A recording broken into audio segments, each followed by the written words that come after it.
All right, this is about learning how to make your own paint. And when you make your own paint, you need two things. You need a binder and you need some pigment. So for pigment, if you are crazy and you want to spend a lot of money, you can buy some pigments just by themselves.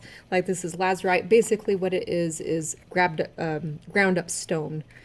And so like here's some lazurite. Oops, I just spilled a little bit right there. Oh, there's more I spilled. Or we have umber right here, you know, just the rock itself. And so anyways, you can do it by that way, or if you want to go a lot more cheaper, which sometimes I do, I like to get pastels, so you have a bit more color variety if that works for you. And you need to ground it up into a powder, something like this. So something you can do for that is I can just get a butter knife here,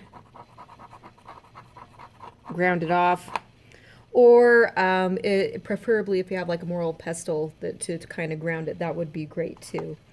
And so, okay, so I got a little bit of pigment to work with. Another pigment you can use is food coloring. This works pretty nice.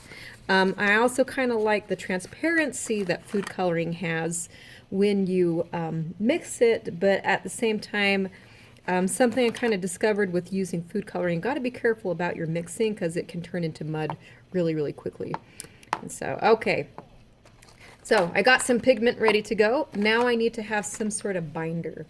So in oil paint, the binder is linseed oil that they mix in with the pigment. Or like in watercolor, it's gum arabic that they use. Or just looking for stuff laying around the house, you can use an egg. The yolk of an egg is also a binder. It's called egg tempera. And to get it, I'm going to grab some paper towels. Maybe kind of double this up here. I'm going to crack the egg. All right, there we go. And I want to be really, really careful not to break the yolk as I'm going. Let's see. This egg's a little bit tougher to crack than I anticipated. Let's see. Just going to kind of make this up. Here we go. All right. Usually I try to get in half, but like I said, we're having issues. I'm just going to try to get as much of the white of the egg out without breaking the yolk. Had a container ready to go for that. There we go.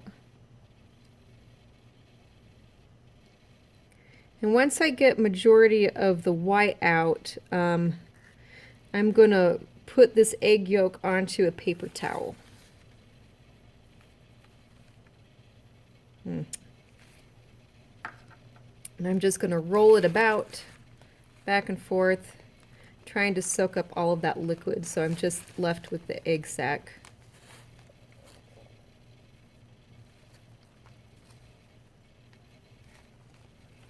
Okay, I'm going to grab my paper towel number 2.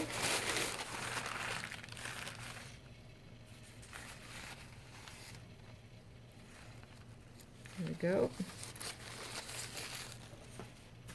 Throw that away. Okay. And once it's pretty dry, oh, it tore. Anyways, I should be able to pick this up with my fingers. And I just want the yolk part. Oh, I kind of goofed that up.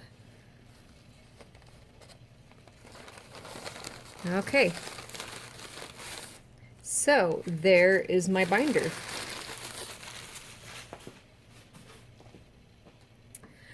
Right, next thing I'm going to do is just start mixing in my pigment. So let's try the watercolor first.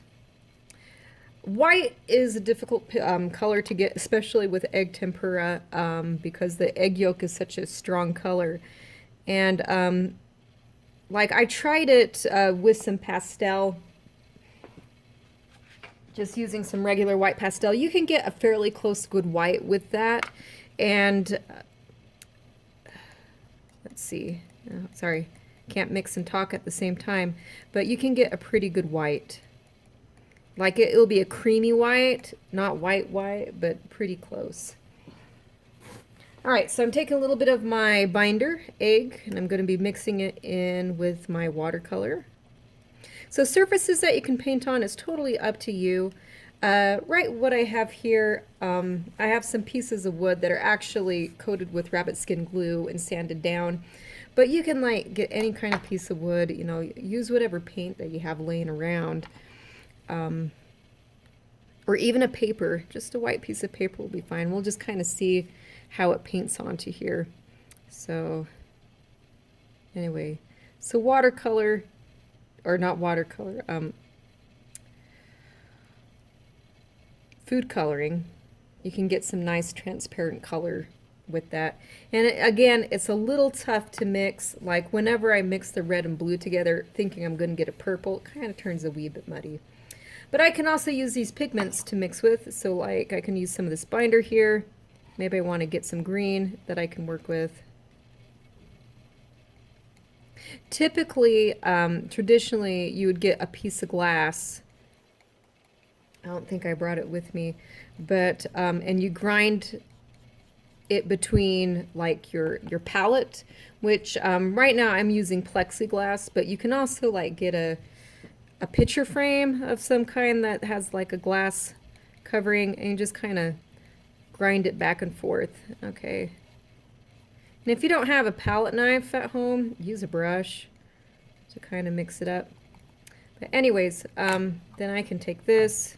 You can see how it paints on here. Or I can use a piece of paper, which I conveniently have laying down over here.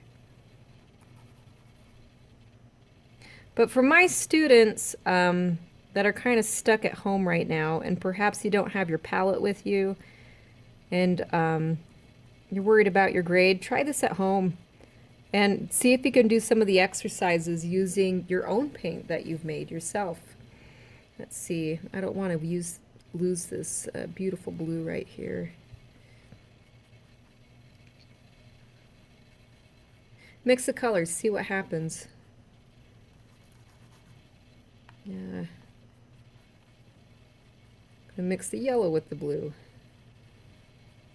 Get some nice, almost looks like a sappy green right here.